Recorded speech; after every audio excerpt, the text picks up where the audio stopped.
Welcome back again. आज हम पढ़ेंगे बेसिक डिफरेंशिएटिव टाइप की study between rust and smut. Kit और कंड दोनों के तुलनात्मक रूप से अध्ययन करेंगे। जब आप दोनों के जीवन चक्र देख लेंगे किट और कंड के, उसके बाद में ये ब्रीफली यहाँ से आप स्टडी कर सकते हैं। तो देखिए, दोनों ही खाद्य फसलों में रोग फैलाते हैं, चाहे किट हो कंड हो। तो इनको अगर हम देखें तो आपके किट जो होता है वो बेसिकली पक्सीनिया की वजह से बहुत ज्यादा देखा जाता है, जबकि स्मट वो होता है वो अस्टिलेबो पंजाई की वजह से देखा जाता है। अगर हम बात करें दोनों में, सबसे पहले अगर हम परजीवी के ऊपर बात करते हैं तो इसमें देखिए, इसका जो पक्सीनिया जो परजीवी होता है वो कैसा होता है, ऑब्लिगेट पैरासाइट, यानी कि अविकल्पी परजीवी होता है। और जिस तरह से वायरस होता है, इसे आप कल्चर मीडिया में संवर्धित नहीं कर पाएंगे। जबकि जो अस्टिलेबो होता है वो कैसा होता है, वो फैकल्टेटिव सेप्रोफाइट होता है, यानी कि विकल्पी मृतोपजीवी। हिंदी में भी लिख रहा हूं, विकल्पी मृतोपजीवी। और ये क्या है आपका अविकल्पी परजीवी।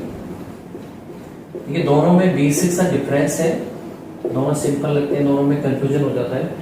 अविकल्पी जो परजीवी होता है, इसके पास में लिविंग सेल होनी चाहिए, तभी वहां से वो अपना न्यूट्रिशन ले सकता है। जिस तरह से वायरस होता है, जैसे ही सेल के अंदर जाता है तो वो लिविंग हो जाती है, जैसे ही बाहर आता है तो वो डेड हो जाता है। इसीलिए हम वायरस को बोलते हैं आप कनेक्टिव लिंक बिटवीन डेड और लिविंग के बीच में, ठीक।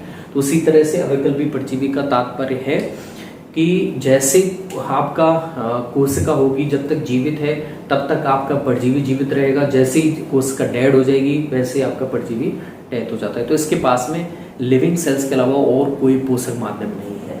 जबकि विकल्पी मृतोपजीवी, आप इसका देखिए नाम से पता चलता है कि इसके पास में मृतोपजीवी का विकल्प है, ठीक है। तो नाम से ही इसका हो जाता है, यानी कि ये बेसिकली कहाँ से लेता है, लिविंग सेल से न्यूट्रिशन लेता रहेगा। लेकिन जैसे लिविंग सेल नहीं है आसपास, तो ये सड़े गले जो पदार्थ हैं, जिसे हम डेट्राइटस बोलते हैं या परत बोलते हैं, सड़े गले पदार्थ, वहां से भी विकल्प के रूप में पोषण प्राप्त करता रहता है, ठीक है। अगर हम दूसरा इसके अंतर की तरफ जाएं तो ये जो रस्ट होता है इसमें आपके ऐसा होता है, एकाश्रयी ऑटोसियस या फिर हेटेरोसियस हो सकता है। किट जो होता है आपका कैसा हो सकता है, एकाश्रयी या फिर भिन्नाश्रयी, ठीक है, विषमाश्रयी भी बोल सकते हैं। तो इसे हम ऑटोसियस या फिर हेटेरोसियस भी बोल सकते हैं। इसका देखिए कहने का मतलब है, इसमें पोषक अगर एक है, एक ही पोषक पे अपनी जीवन चक्र देखकर, अब जैसे आपका पक्सीनिया है, वो आपके गेहूं में अगर हम देखें किट और साथ में बर्बेरिस वल्गेरिस दो प्रकार के पोषक होते हैं, तो विषमाश्रयी भी बोल सकते हैं, यानी कि दो विभिन्न प्रकार के पोषक हो, होस्ट सेल हो। तो विषमाश्रयी अगर एक ही पे जीवन चक्र पूरा कर रहा है तो वो ऑटोसियस होगा, ठीक है। जबकि स्मट होता है वो कैसा होता है, ज्यादा मोस्टली टाइम में कैसा होता है, ऑटोसियस ही देखा जाता है। एक बेसिक अंतर ये है। जबकि आपकी जो रस्ट है इसमें दोनों देखी जाएंगे, आपकी एकाश्रय भी होगा और विषमाश्रय भी होगा, ठीक है। अगर हम तीसरा लक्षण जाएं तो देखिए, इसमें विभिन्न प्रकार की पुटिकाएं बनती है, विभिन्न रंग की, डिफरेंट टाइप ऑफ कलर्स की यहाँ पे पिटिकाओं का निर्माण होगा, जिनसे आप पता कर पाएंगे, ठीक है। जबकि यहाँ पे क्या होता है, इस जगह आपको फ्लावर में, पुष्प में, बेसिकली फ्लावर में आपको ब्लैक पाउडर जैसी संरचना देखी जाएगी कंड में, ठीक है। दोनों में अंतर क्या है कि इसमें आपको विभिन्न प्रकार के रंगों की पिटिकाएं दिखाई देंगी, जिसे आप पिस्यूल्स भी बोल सकते हैं। जबकि यहाँ पे फ्लावर में, कंड में देखा जाएगा, फ्लावर में पुष्पी भाग में आपको काली चूरन जैसी संरचना दिखाई देगी, जैसे आप चूडेलासता भी बोलते हैं। तो ब्लैक पाउडर टाइप की स्ट्रक्चर इसमें दिखाई देगी। अगर हम बीजाणुओं की तरफ जाएं तो इसमें डाइकैरियोटिक माइसीलियम से तीन प्रकार के बीजाणु बनते हैं। कौन कौन से बीजाणु हैं, देखिए, यूरेडोस्पोर, ठीक है, टेलुटोस्पोर और एक एसियोस्पोर, ठीक है। जबकि यहाँ पे आपको एक ही प्रकार का जो कर्ण है, इसमें आपको एक ही प्रकार का क्या देखा जाएगा, स्पोर देखा जाएगा। किससे? डाइकैरोटिक माइसीलियम से। ओनली एक ही प्रकार का, जिसका नाम है क्लेमाइडोस्पोर, जिसका नाम है,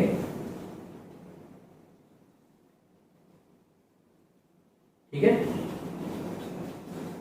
तो बेसिकली यहाँ पे अगर हम टोटल स्पोर्ट्स की बात करें अस्टिलेगो लाइफ साइकिल में, तो यहाँ पे दो आपके स्पोर्ट देखे जाते हैं, क्लेमाइडो और एक होता है बेसिडियो स्पोर, ठीक है। तो जबकि यहाँ पे आपसे अगर देखें टोटल स्पोर देखें, अगर किट में अगर दोनों आपके होस्ट सेल को अगर हम काउंट करें तो 5 प्रकार के स्पोर आपको देखने को मिलेंगे, यूरिडो, टेलुटो, एसियो, बेसिडियो और एक पिक्रिडियो स्पोर। लेकिन हम बात कर रहे हैं डाइकैरोटिक माइसीलियम से, तो यहाँ पे 3 प्रकार के बीजाणु बनेंगे, जबकि यहाँ पे एकमात्र बीजाणु क्लेमाइडोस्पोर देखा जाता है। अगर हम बात करें जो स्पोर बन रहे हैं उसमें बाइसेल्ड कितने हैं और सिंगल सेल्स कितने हैं, तो बाइसेल्ड और सिंगल सेल्स, यूनिसेल्स, ठीक।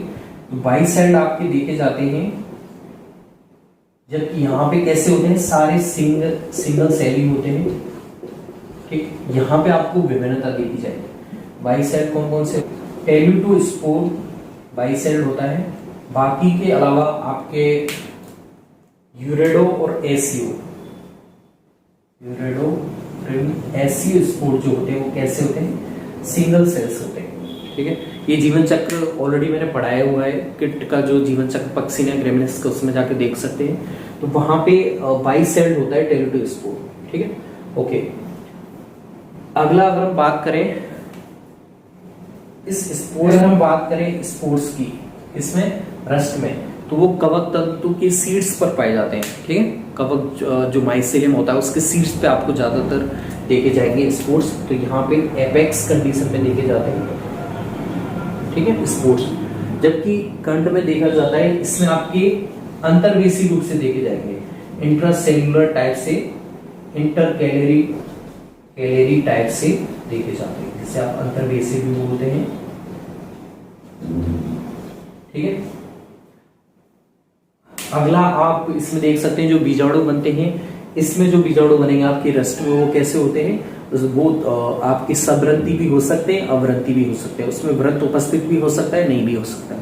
जबकि यहाँ पे जो बनेंगे बीजाणु वो कैसे होते हैं, मोस्टली अवरंती होते हैं, उनमें व्रत एब्सेंट होता है, ठीक है। तो ये जो अंतर है वापस से ब्रीफली बता देता हूँ मैं। सबसे पहला अंतर हमने देखा इनके पोषण के माध्यम के आधार पे, रस्ट कैसा होता है, ऑब्लिगेट पैरासाइट होता है, जबकि ये फैकल्टेटिव सेप्रोफाइट होता है। दूसरा हमने देखा कि इनके पोषक के प्रकार के आधार पे रस्ट जो होता है वो एक पे भी जीवन चक्र पूरा कर सकता है, एक से ज्यादा पे भी कर सकता है, जबकि स्मट वाला है वो ऑटोसियस टाइप से ही मिलेगा, एक आश्रयी प्रकार से। इसमें विभिन्न कलर की आपको पिटकाएं दिखाई देंगी, जबकि यहाँ पे फ्लावर में आपको ब्लैक पाउडर जैसी स्ट्रक्चर दिखाई देती है। अगर यहाँ पे बात करें डाइकैरोटिक माइसीलियम से 3 प्रकार के बीजाणु बनेंगे, यूरिडोस्पोर, टेलुटो और एसियोस्पोर, जबकि यहाँ पे डाइकैरोटिक माइसीलियम से केवल एक बीजाणु बनेगा, क्लेमाइडोस्पोर्स, ठीक है। अगला बात करें बाइसेल्ड कितने मिलेंगे, सिंगल सेल्स कितने मिलेंगे, तो सिंगल में यूरिडो और एसियो मिलता है, बाइसेल्ड में टेलुटो मिलता है, जबकि यहाँ पे सारे सिंगल सेल्ड में मिलते हैं और कैसे होते हैं, अवरंती होते हैं, जबकि रस्ट में सबरंती भी हो सकते हैं, अवरंती भी हो सकते हैं, ठीक है। अगर हम बात करें यहाँ पे जो बीजाणु बनते हैं रस्ट में, वो कहाँ बनते हैं, कवक तंतु के सीड्स में बनते हैं, एपेक्स कंडीशन में, जबकि यहाँ पे वो इंटर कैलेरी टाइप से बनेंगे, यानी कि उनके अंतर्वेशी रूप से अंदर की तरफ बनेंगे, ना कि सीड्स पे। तो ये बेसिक डिफरेंसेस हैं बिटवीन रस्ट और स्मट के बीच में। I hope you will get it. Thanks.